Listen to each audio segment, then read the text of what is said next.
en mon nom et au nom de l'équipe, on est très honoré de votre présence et très fiers de pouvoir vous présenter notre dernier atelier qui va, je l'espère, on l'a prouvé jusqu'à maintenant, nous faire encore progresser. Donc bien à vous, merci d'être là. Pour des questions de timing, Thierry, ça peut être on se connaît depuis 62, donc ça commence à faire 1962.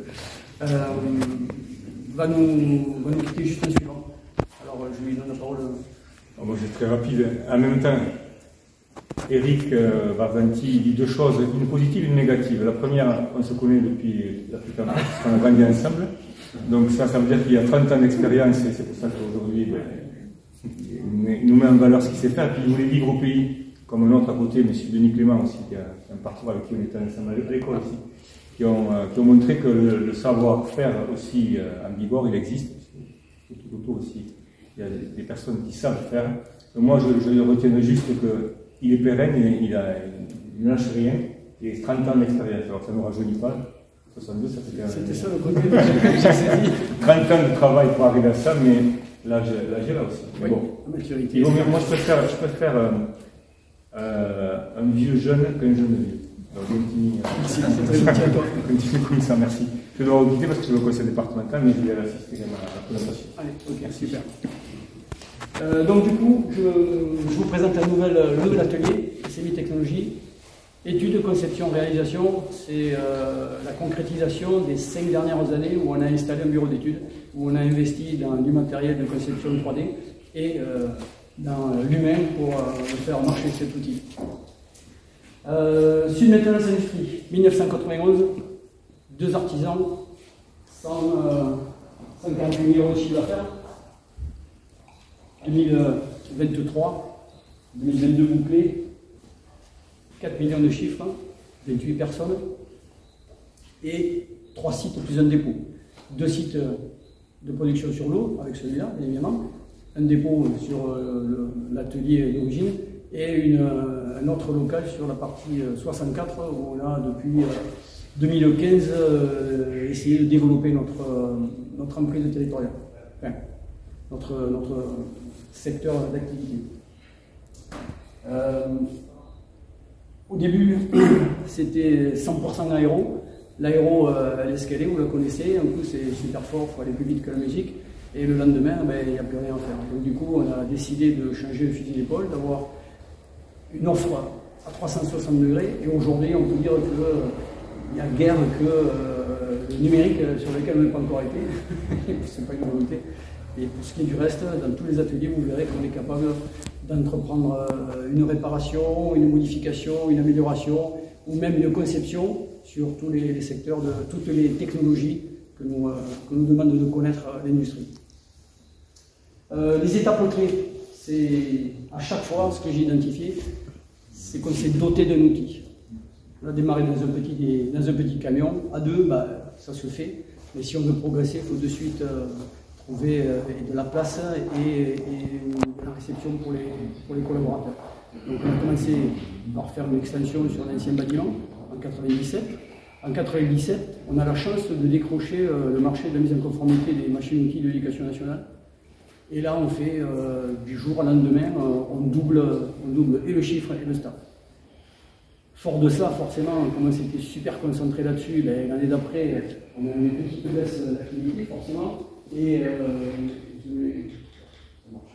voilà. Ça, c'est 98, l'extension, on fait le marché, on met les sous, et on se retrouve avec une petite là, il faut absolument réagir. Et donc on est allé voir la mairie de l'époque qui avait un bâtiment en location à la zone du Monge. Je leur ai dit, voilà, si vous me faites confiance, si j'ai la possibilité d'acquérir cet espace, j'en ferai une vraie boîte de maintenance. Et je pourrais garder ces 15 emplois que j'avais réussi à créer en 1997. Fort de ça, on a acquis ce bâtiment-là. Et je me félicite, mais je félicite aussi toute mon équipe, parce qu'en fait, c'est le début de la session par rapport à ce qu'on fait aujourd'hui. On était plus genoux, on ne savait pas exactement quel était le vrai bon investissement, donc du coup, on s'est dit on va mettre un petit peu de beurre dans nos épinards et on a créé le côté commercial de toutes les fournitures industrielles, avec un petit comptoir. Et ce comptoir aujourd'hui est devenu, par l'adhésion en 2010 à la centrale d'achat COFAC, une vraie structure de distribution de composants de fournitures industrielles.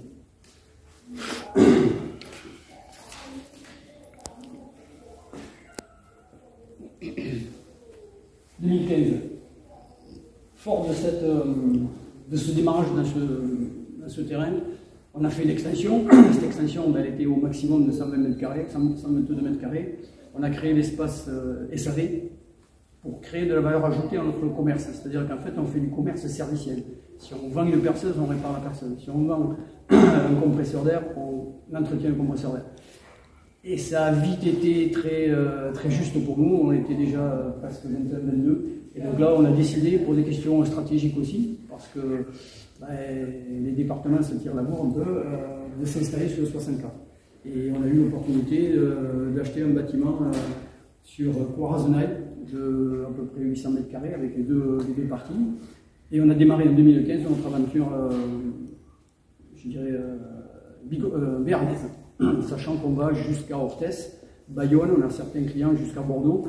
C'est surtout par rapport au réseau que l'on a avec les safrans et les messiers, les boîtes qui ont des cancers, etc., qui ont des entités dans à peu près tout le territoire. Mais au-delà des 200 km, on devient plus intéressant en matière de temps. Parce que là, se déplacer pour aller faire un dépannage et revenir, c'est très compliqué. Alors on a des entretiens à Bordeaux, mais on essaye de faire en sorte de ne pas devoir y aller tous les deux matins. Ce bâtiment-là, il est en stand-by pour l'instant parce qu'on est un petit peu en pénurie. Alors, c'est pas un petit peu, c'est gravement en pénurie de collaborateurs pour pouvoir faire un autre atelier là-bas. Donc pour l'instant, on va se concentrer sur ici. 2020, on avait bien grandi. 2020, Covid. Donc du coup, on s'est maintenant interrogé sur la suite.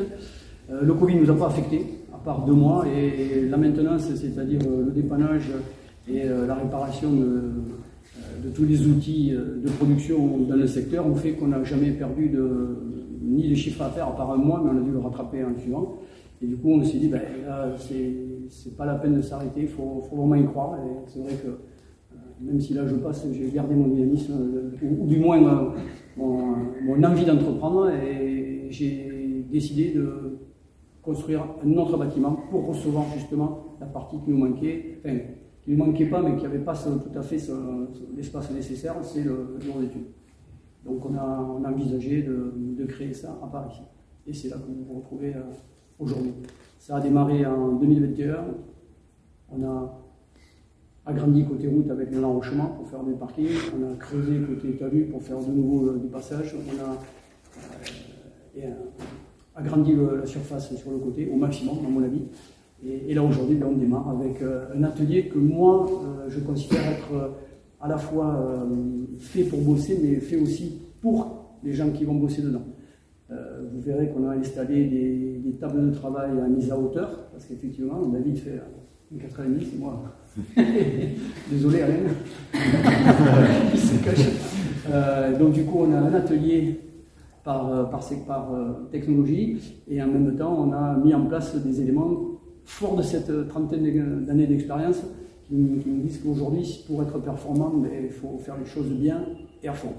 Donc on maintient notre politique, notre objectif de faire de la maintenance réellement à 360 degrés avec ce que moi j'appelle du full service, c'est-à-dire je prends votre problème et si vous me le confiez, je vous le rends pérenne.